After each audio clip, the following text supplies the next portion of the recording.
Dr. Burhan?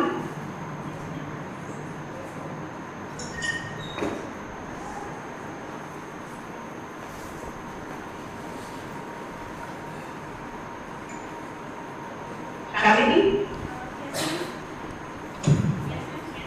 Yes, please ask Dr. Burhan to start. Good morning everyone and welcome to day 4 of 5-day GIAN course on renewable carbon and fuel from organic waste. It has been an incredible journey so far, filled with insightful discussions and valuable learnings. But as we move on to today's session, we continue to explore cutting-edge advancements and sustainable solutions in science and engineering. To begin day 4, we have the privilege of hosting Professor Abhishek Sharma, a renowned expert in process engineering, waste upcycling, and alternate energy. Professor Sharma is a distinguished professor at Manipal University, Jaipur, and a visiting professor at BITS Pilani, Goa. With over 16 years of experience in process engineering, Professor Sharma has made significant contributions in the field of upcycling waste, alternate energy, and processes scale-up. He holds a PhD from Curtin University, Australia, and has worked on several high-impact industrial and government-funded projects in India and abroad. He has secured over $2 million in funding. His expertise extends beyond academia, as he has consulted for leading organizations like St. Gobain, Prince Ware Waterhouse-Coopers, Chandler Green, and Unido, with more than 50 research articles published in reputed journals and in numerous invited talks. Professor Sharma continues to be a leading voice in sustainable chemical engineering. We are truly honored to have him with us today. Please join me in welcoming Professor Abhishek Sharma.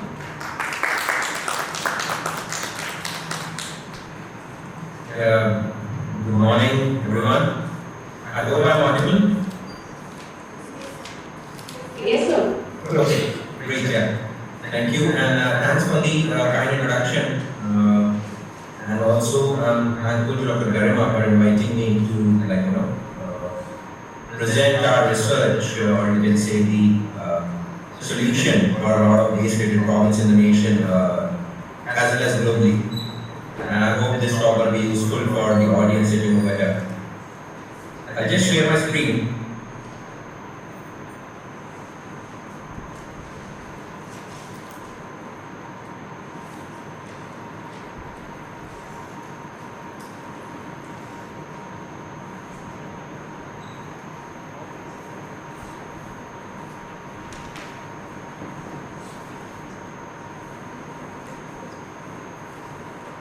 Is the presentation visible to all of you?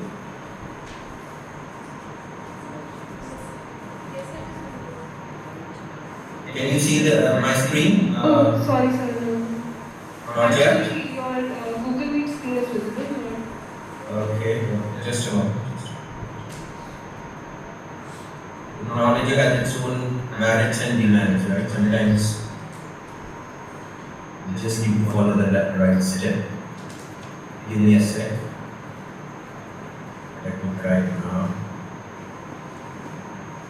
Is it visible now? Yes, sir, now it is visible. Oh, great.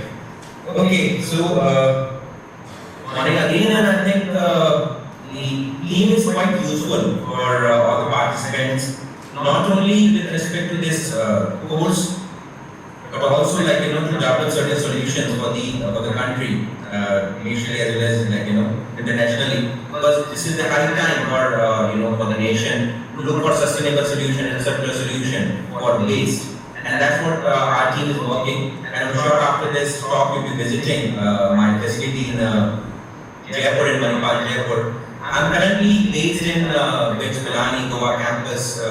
They invited me as a visiting professor for certain central establishment purposes and a few other big M&R projects which we are doing together. Having said that, I'm still connected with Manipal in that given capacity.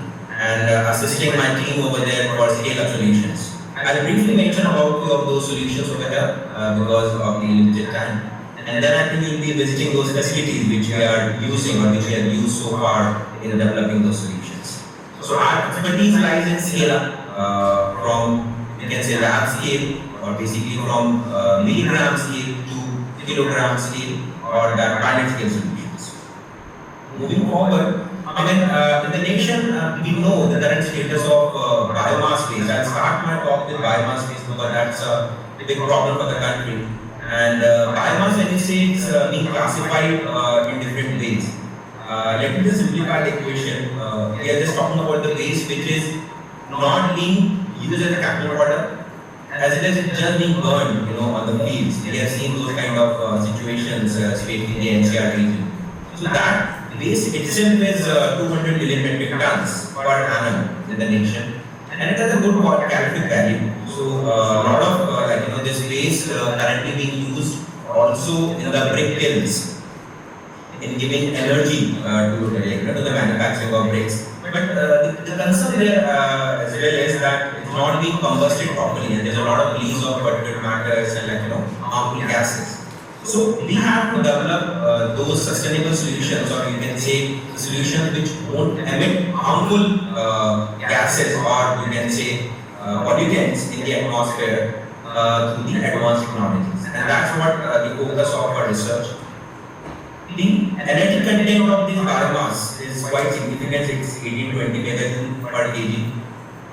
And that actually led us to work in this for the nation. So we are talking about waste to resource, and the kind of research which has happened so far.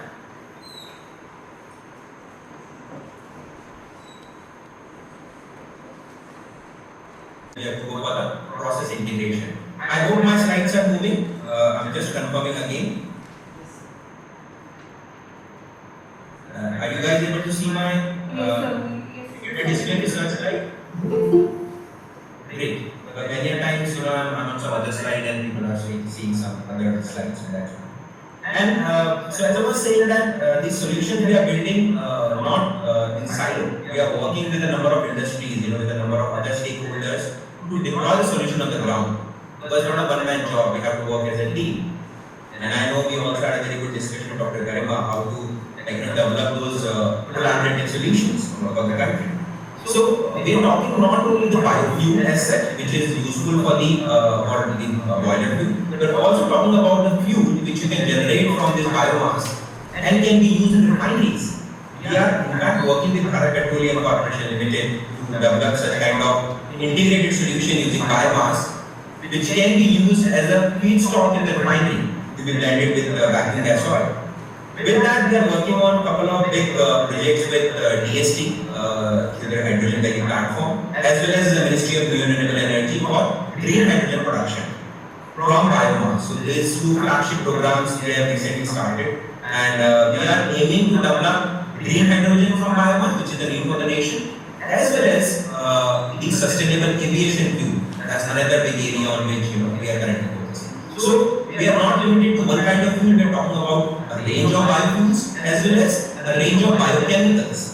So the solid product which you are getting can be used in a number of applications, starting from in the agriculture as well as non-agriculture applications, like as an adsorbent, as an active carbon. With that, some low-hanging fruits which we are currently working is with the road transportation to use this solid product to be blended with bitumen, and also to use this solid product as a carbon black source in rubber compounding. I tell you folks that all these products currently have been generated using fossil fuel, and it leads to emission of carbon dioxide. But when you talk about biomass based biochemicals or biomass based carbon product, they are renewable carbon, you can say in a way, and that will reduce your carbon dioxide emission. So that's a benefit of moving from fossil fuel to biomass based resource. This is one big project which we are currently doing, and you will be seeing those facilities in Jaipur, in Manipal, Jaipur, the DST first project. It's a mega project which we have received, and there is a big team we have formed from engineering side as well as from the sciences side. As I was saying, the aim is to get those biofuels and biochemicals from biomass. And this is our overall strategy for scale up. So as I was explaining to all of you that we go from lab scale, which is the gram scale. So you can see on the top some fixed bed reactors which we are having in our labs. We are working at the gram scale in those setups, and then we are moving to rotary kind of systems and auger kind of systems, which are kilogram scale. So they are semi-continuous and continuous facilities operational at 5 to 10 kg per hour capacity to 50 kg per day capacity. So these kind of facilities are there in Manipal, Jaipur, which you'll be visiting sometime soon. And the feedstock which we have assessed so far is mustard husk, which is readily available in Rajasthan, then groundnut shell, which is available in the nearby areas, as well as cotton stalk, which is available in Madhya Pradesh as well as in Maharashtra. So we are tapping three big waste resources which are available in the country. And then we are producing different components, as I was explaining to you, which are going to be utilized in different applications. But it's not that straightforward. You have to do a lot of R&D, that from the RN1 to 3 and from the RN3 to 5, you have to jump, and then you go with industry collaboration, so that there is some hand holding for technology commercialization. The slides are moving. I'm just reconfirming again for all of you. Yes, sir, your slides are moving. You can continue. Fantastic. Thank you. So, as I was saying, those three feedstocks we have converted that into what lab scale studies, the fixed bed studies. This is a patented process. We have got an Indian patent for this, and we have converted that biomass into that powder form for treating in that reactor. And the aim is to just understand the effect of operating conditions on the product yield and quality. So we have analyzed number of parameters like temperature effect, heating rate effect, particle size effect, and the nitrogen flow rate, which is the inert gas, and how that will affect. Any question, folks? Because I can see some monitoring on that side. Any question, Dr. Karma? No, sir, please continue. We'll have questions at the end. Okay. There was some background. Please. So the aim is to, as I was saying, effect of operating conditions on my product yield and quality. Now that is very important because based on the applications and the scale of operations, you have to decide which product you have to focus upon and what its quality should be. So the major effect on any such process, when you develop the process, from the chemical engineering standpoint or biological standpoint or any other standpoint, the effect of those operating parameters, and we have to analyze it. So first thing is to understand what is our feedstock. As you can see on the left side, you can see that we have analyzed our feedstock, cotton stalk, mustard husk, and groundnut shell. Their carbon content, its hydrogen content, its fixed carbon content, volatile matter content, ash content, and then we decide what operating condition we should use to get that desired product yield and quality. This is one such step. There are some living steps as well, which I am not highlighting over here, starting from the thermogravimetric analysis, which is just to understand the optimum temperature for the decomposition of the solid. But here the focus is not just the solid decomposition, but also the product quality and the yield. So this is the big picture, understanding the overall product yield and quality with respect to different operating conditions. Then deciding that what should be the optimal condition for the desired oil composition, which is my biofuel, and the biochemical, which is my biochar in this case, which I am producing. So when you talk about biochemical composition, the most important factor, other than its calorific value or the water content, is its composition, which we have to study. So here we are studying the effect of different operating conditions on the composition. As you can see on this case, how the percentage of phenolics, your alcohols, your hydrocarbons, aromatics change with respect to the temperature condition. Folks, I am hearing some background noise, so I am not sure it is coming from my side or.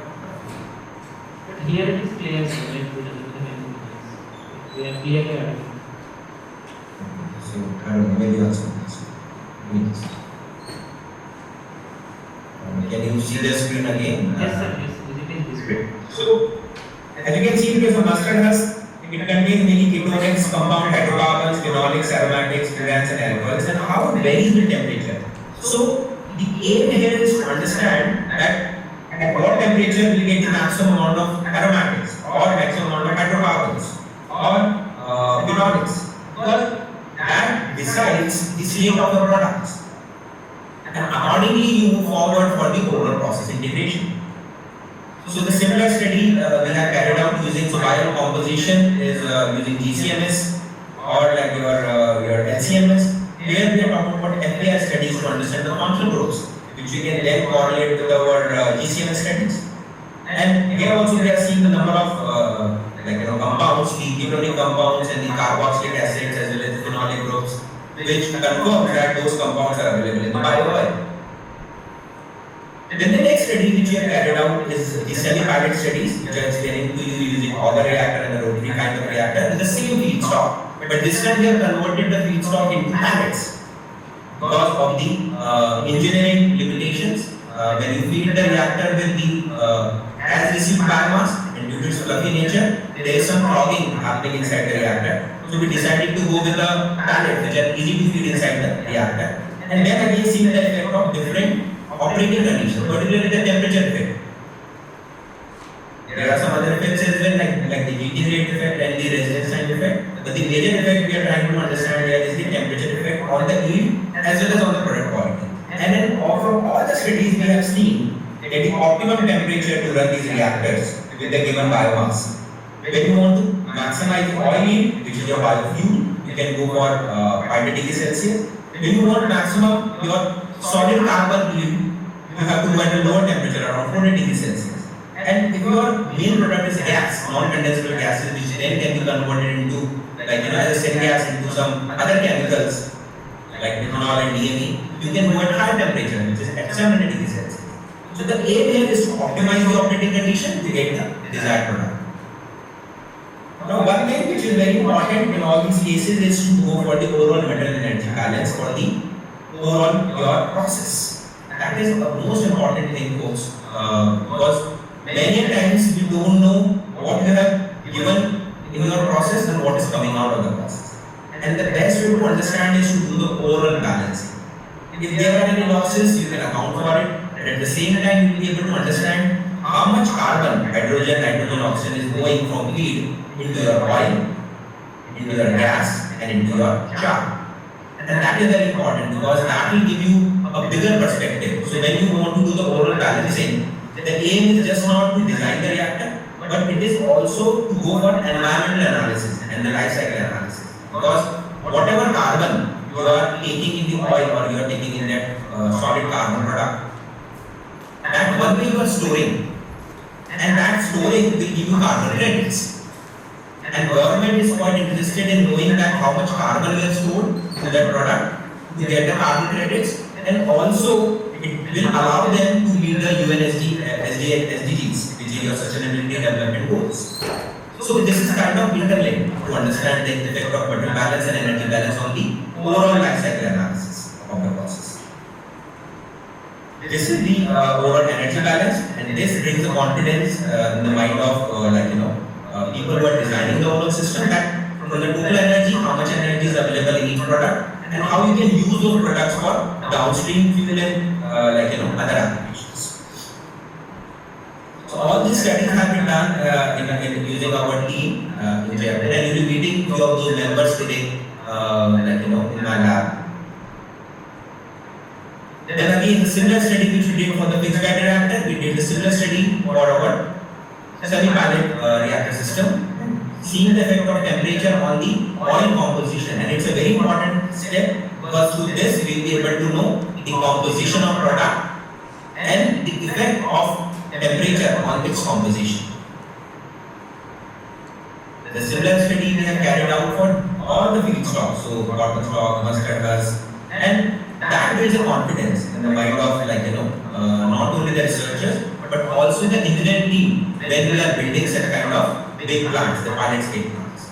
Once a pilot scale plant going to be deployed soon in Manipal, Jaipur, and that will hopefully be ready by end of this month.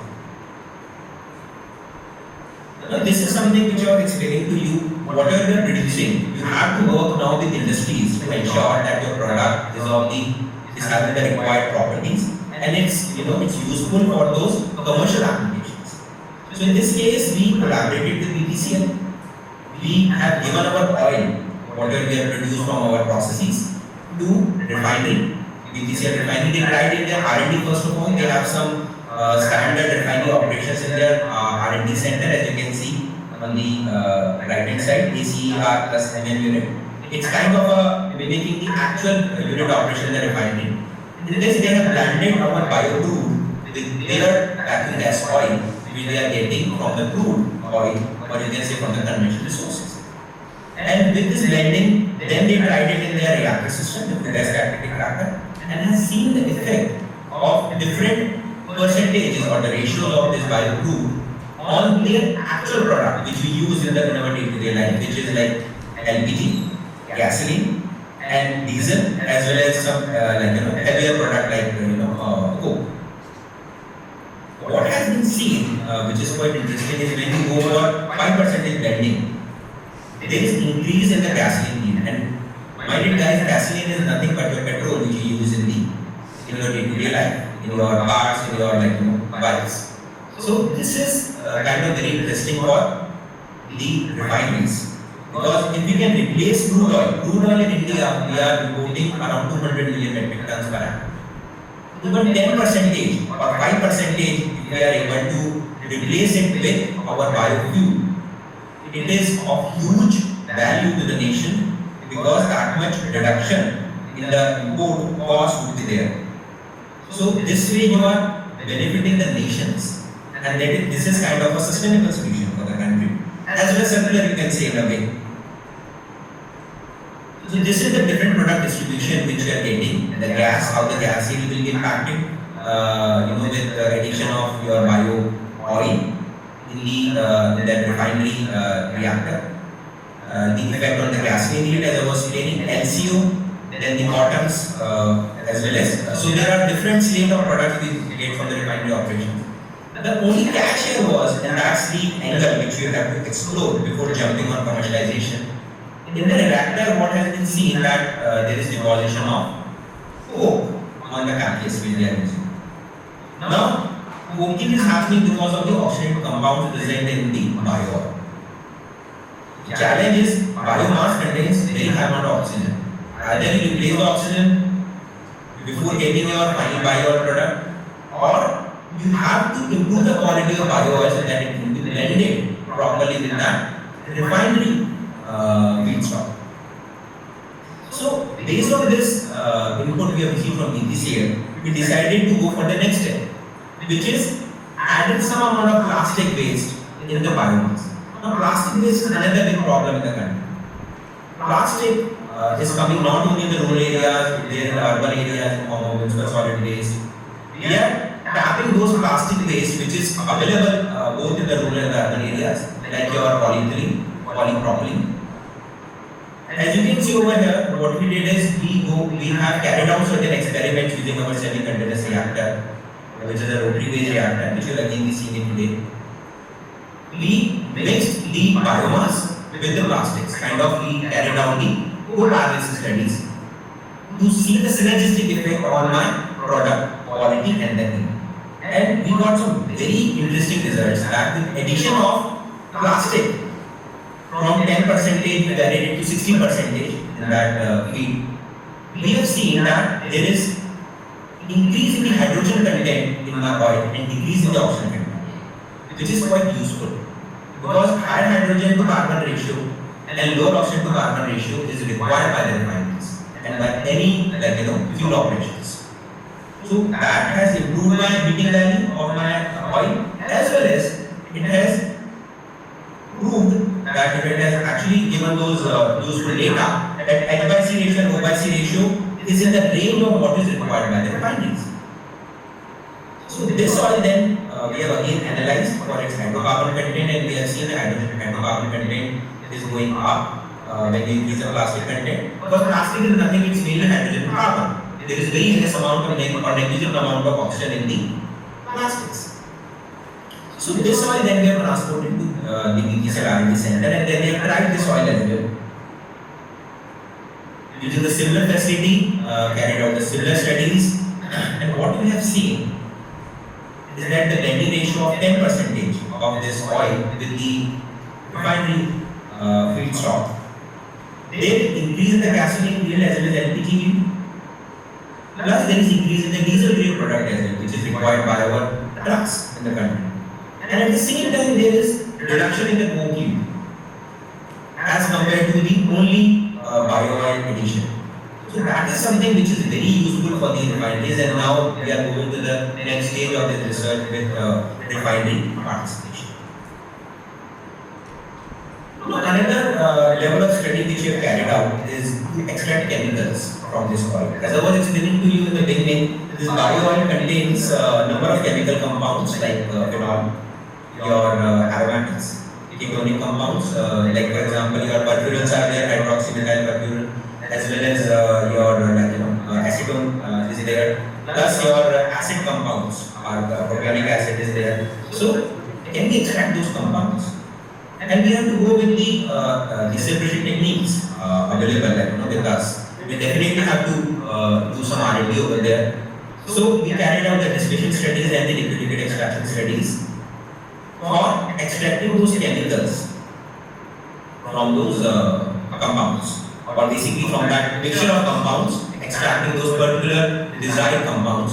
In this case, our focus is mainly phenolic, because phenol has a good market value. So bio oil, which is around 20 rupees per kg, phenol is having a market value of around 100 rupees per kg. So we are talking not only the fuel value now, we are also talking about the biochemicals which you can extract from biomass. A lot of those studies have been carried out in our lab. Those recipes are also there, which I'm sure you'll be able to see. As a vacuum rotor apparatus studies we have carried out, and as you can see, when we have separated the bio oil, we got two fractions, distillate and the residue. As you can see, distillate is mainly water. It's a very clear liquid which you are seeing in image B. And it has a number of the acidic components with it, because of the affinity of acidic components towards water. And the residue contains your phenolic compounds. And that study then, we have basically analyzed properly. So your phenolics are coming in the residue at different temperature and the vacuum pressure conditions. And in the distillate, we are getting some acidic components and as well as the alcoholic components. And this way, you can then have two fractions, which you can then further upgrade to get the desired compound. As I said, in our case, it is phenolic compound, and in case of acids, we are targeting propionic acid. So this is about getting biochemicals and biofuel from biomass, fuel value. Now let me give you another perspective of the carbon value. This is very interesting course, because biomass contains a good amount of carbon, as we have seen based on its approximate and ultimate analysis. Now that carbon, some of the carbon is stored in biochar, which you can say the carbonaceous product. And that carbon can be used for a number of applications, starting from soil improvement or that agricultural application, because it improves the soil fertility, increases the water retention capacity, basically holds water because of its absorption capacity, reduces soil erosion, reduces nutrient leaching as well. It stores nutrient as well. So biochar, we are anyways working with a number of organizations in Jaipur, with like some industry organization, as well as certain organizations in Maharashtra. And we have seen that there is certain formulation which have developed with biochar and have seen its effect on the increase in the crop productivity. So with soybean, we have seen there is 40% increase in the crop productivity by using biochar in certain ratio in the soil. And that's quite interesting, because this is another product which is not kind of a regular or chemical based fertilizer, but can still increase the crop productivity with its properties. That's one such application. With that, you can use this biochar for a number of other applications, like it can be used as an adsorbent for removal of certain pollutants. It can also be used for as an active carbon, as a catalyst.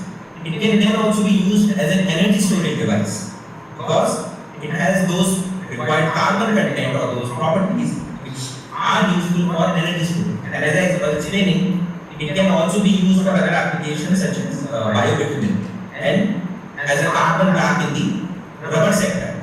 Now, biobitumen in India, we use close to 10 million tons per annum, and even 10% of that replacement is significant for the country. Same with carbon black, which is being used around 1 million ton in the country in the automotive sector and other sectors. So what we tried is we use this biochar, we modified this biochar after production. So we characterized it and then modified it for all those desired applications. We work with your Road Institute, CRRI. Currently, our research is going on with them using this biochar for the road applications, and we are seeing some very promising results based on that research.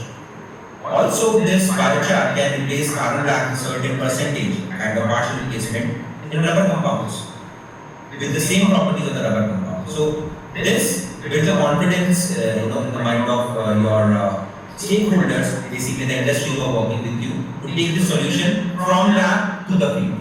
And that is the very purpose of any research. Take your research from lab to the ground where it can be deployed. These are the different analyses being carried out of biochar. So before jumping straight up on the solution, we have to understand its composition, its functional groups, its amount of carbon present in it in form of volatile carbon and the fixed carbon. This is the overall elemental analysis of different biochar get produced at the different operating conditions, like particular temperature. What we have seen with increase in temperature, there is decrease in the volatile matter in these biochar, but there is increase in the overall carbon content, and the reason for that is there is reduction in the oxygen content, and that is favorable for a number of applications. With that, there is also increase in the pH value, and it is going towards basic properties which is useful for the soil application, because a lot of our this fields or agriculture fields in India are acidic, having acidic soils. So with addition of biochar, we can utilize the pH because this biochar is basic in nature, and then can be used for those particular agricultural applications. This is about the biochar as a fertilizer application. All this R&D is going with collaboration with our science department.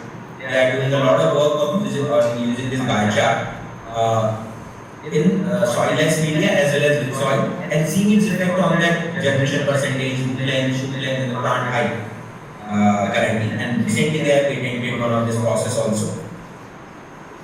This is another application of biochar as an adsorbent. It's very interesting. Recently we have published some work using this research of ours. The biochar which we have produced in our labs, we have used it, we have firstly modified it using zinc chloride, and then used it as an adsorbent for removal of the nitrate from water. In Rajasthan, there is a big problem of nitrate, and we are talking about low cost solution. So, removal of nitrate is visible using this kind of biochar. Definitely, the modification is required as per the requirement of your process. But the interesting part is the biochar after nitrate adsorption can then be used for certain other applications, and that's something which catches the eye of everyone. This is something which I was explaining to you, biochar and road application. So this work we are currently doing with our civil engineering team. This work we carried out as part of one big program initially from United Nations, and then we are continuing it as part of our first project. So as what we are seeing in this, when you add biochar in certain ratio in the bitumen after those initial modifications, the softening point of the bitumen increases, and that is favorable for the road application, because in a country like India, the temperature increases in summer from 50 to 55 degrees Celsius, and there is a lot of cracking happens on the road surface. So with addition of biochar as a also the cold mix asphalt or hot mix asphalt, it improves the property of bitumen. And 10% ratio, 7 to 10% ratio is quite favorable. That is also being confirmed by CRRI and based on our initial studies. So this is something now we are going to the next stage with government participation. How to take this product as a commercial product for road applications. This is another application we are explaining in the biochar and the rubber sector. We tried this biochar partial replacement as a for carbon black. Now carbon black in this rubber sector, as I was telling, we need 1 million ton per annum. And 1 ton of carbon black uses 2.2 ton of carbon dioxide. So the advantage over here is when you replace, partially replace even 10% of that carbon black, you are reducing that much carbon dioxide going into the atmosphere. These are some of the properties which we have analyzed of that like the mixture of that rubber compound. And what we have seen that 10% replacement will allow to keep the same property of that mixture, that rubber compound mixture, as what we are having with only carbon. So that is something very promising, and now this work we have carried out with IRMRI, Indian Rubber Metal Research Institute, and now we are in talk with those industries who are using this carbon black to produce low-grade rubber compounds such as hose pipes, conveyor belts. Because high-grade rubber applications such as tire need certain standards, but this low-grade applications don't need those standards, but they still need those carbon black compounds. So that we are replacing with this carbonaceous material. This is another project I'll just highlight in next few minutes because I know we are about to close the session for your next visit. This is another big project. Any point over here, Dr. Garma? Anything you want to add?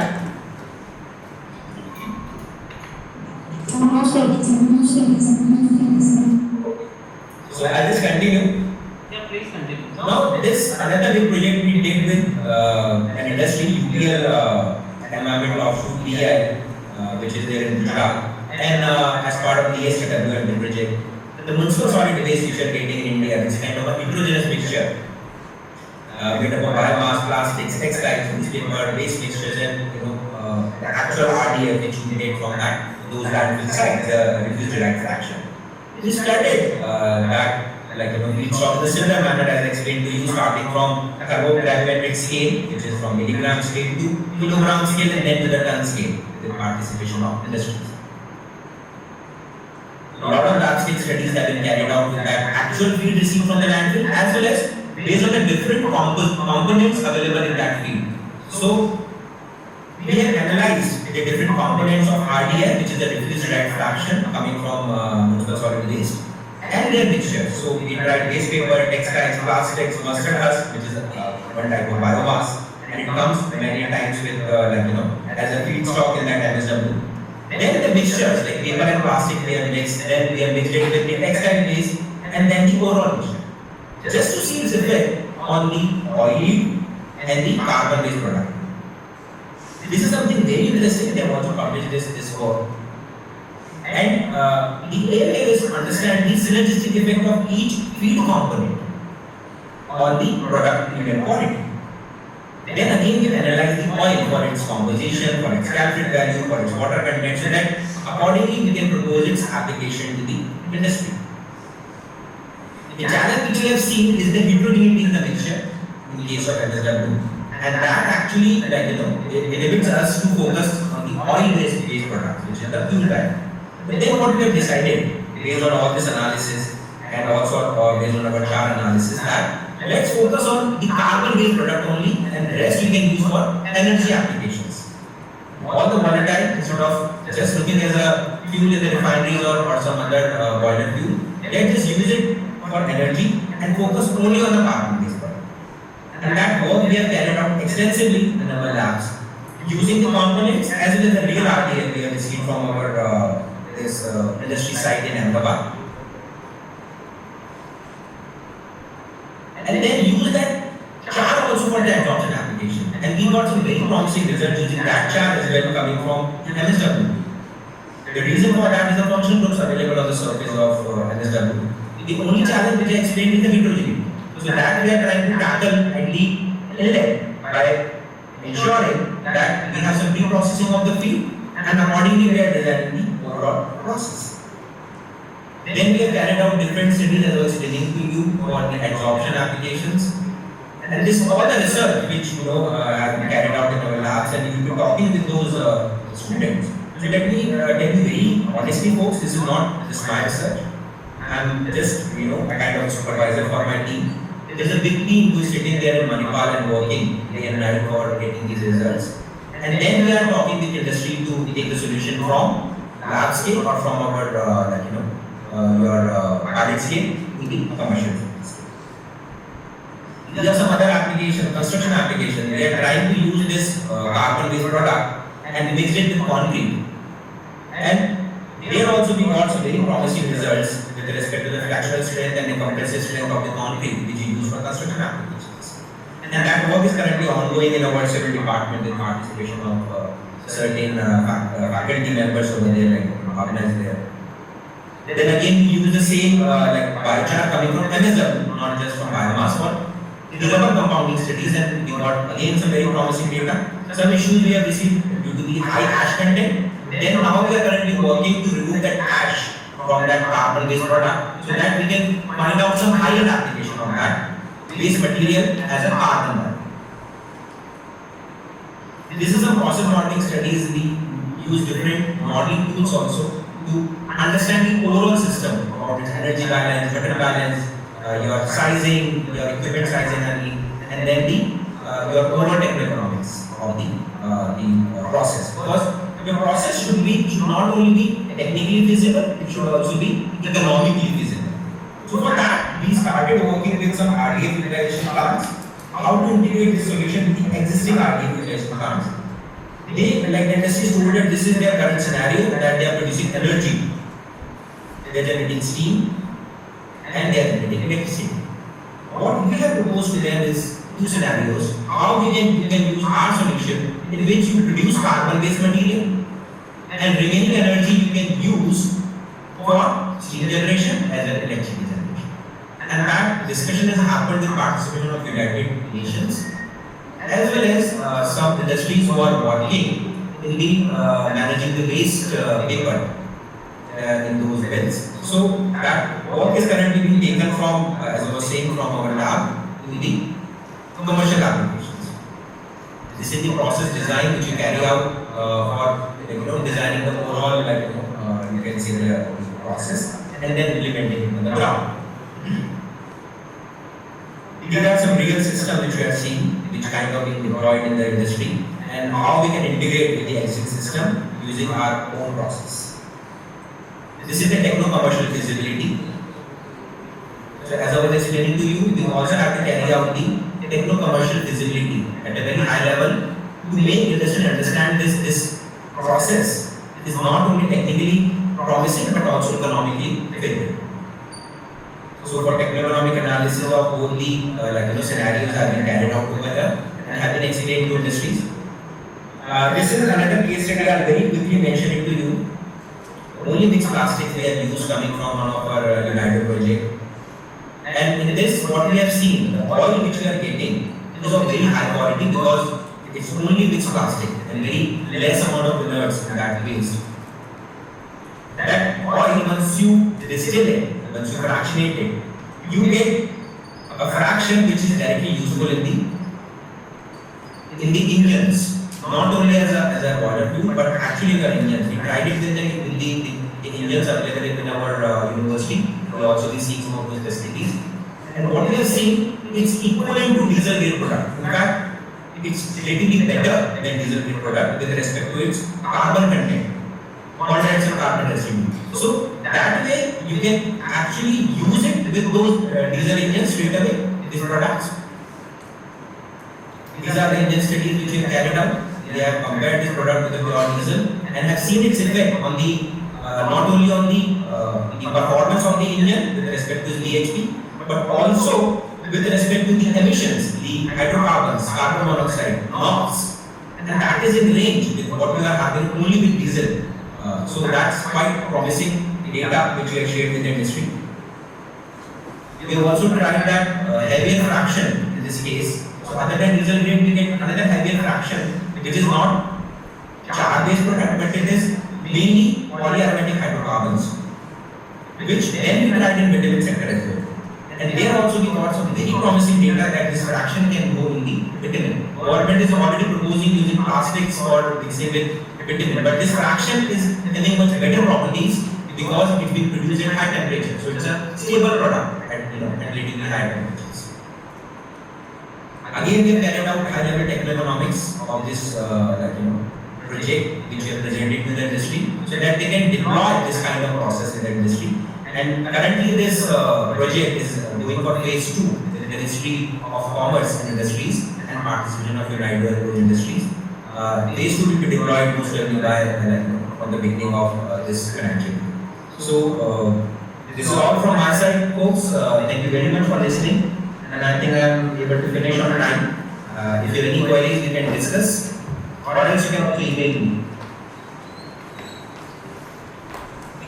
Very nice presentation, sir. We have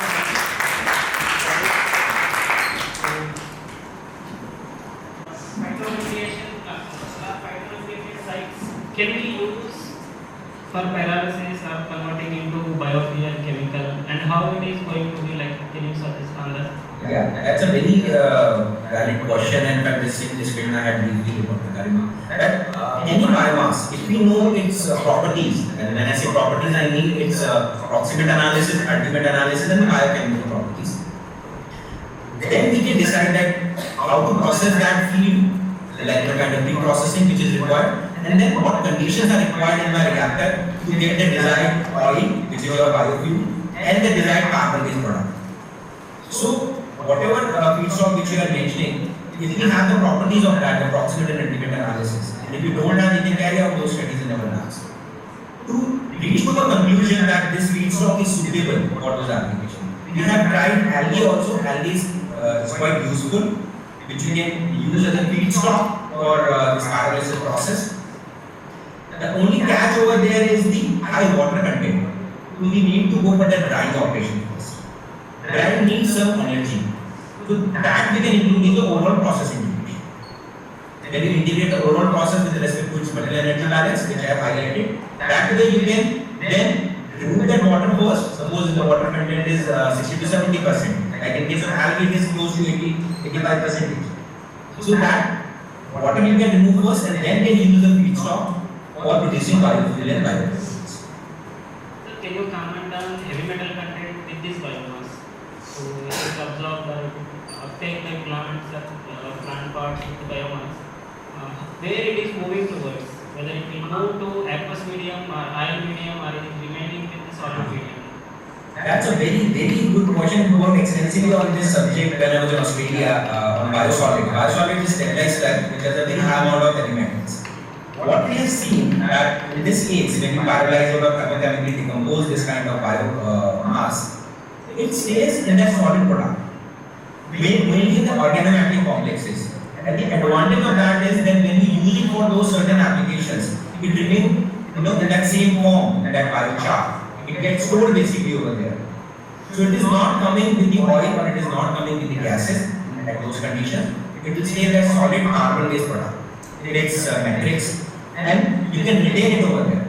So this biochar, we are not talking about burning it. We are not talking about its combustion value, as I explained. We are talking about its material value. So wherever you will be keeping this biochar, suppose in biobitumen or in rubber compound, it will be stored over there. And that is something which is also quite useful when you integrate the overall process. Not only economically, but also with respect to its environmental.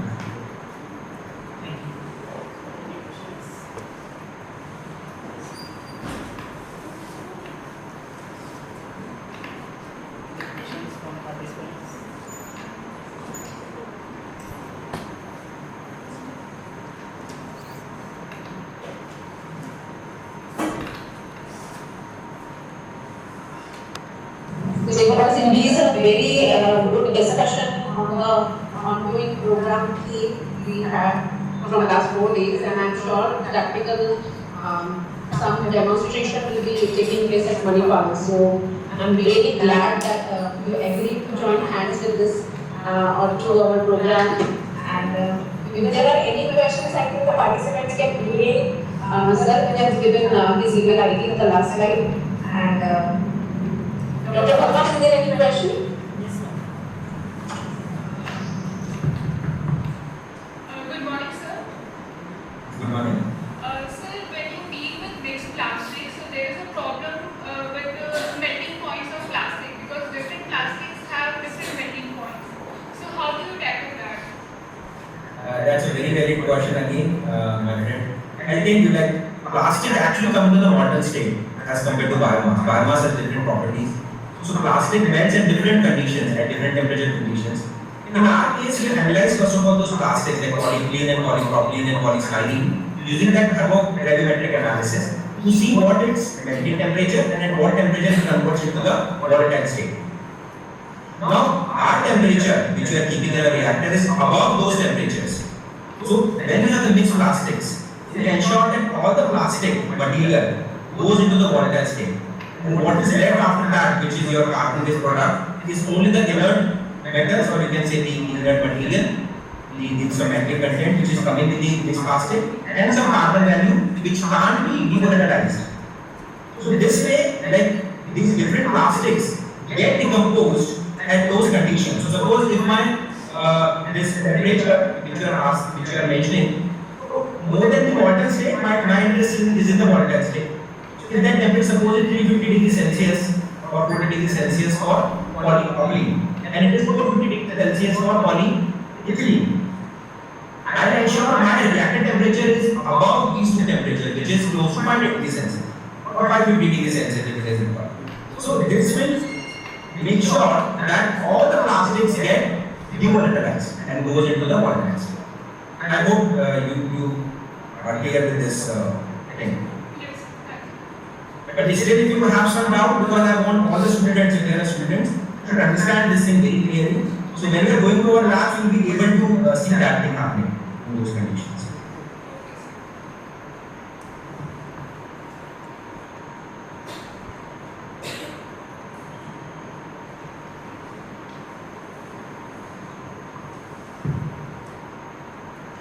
Thank you, sir, for such an insightful talk and for explaining topics like biochar, integrating plastic with biochar, bio-oil, material balance and energy balance, and seeing that how you are incorporating biochar with nitrate contamination in water of Rajasthan. It is really appreciable.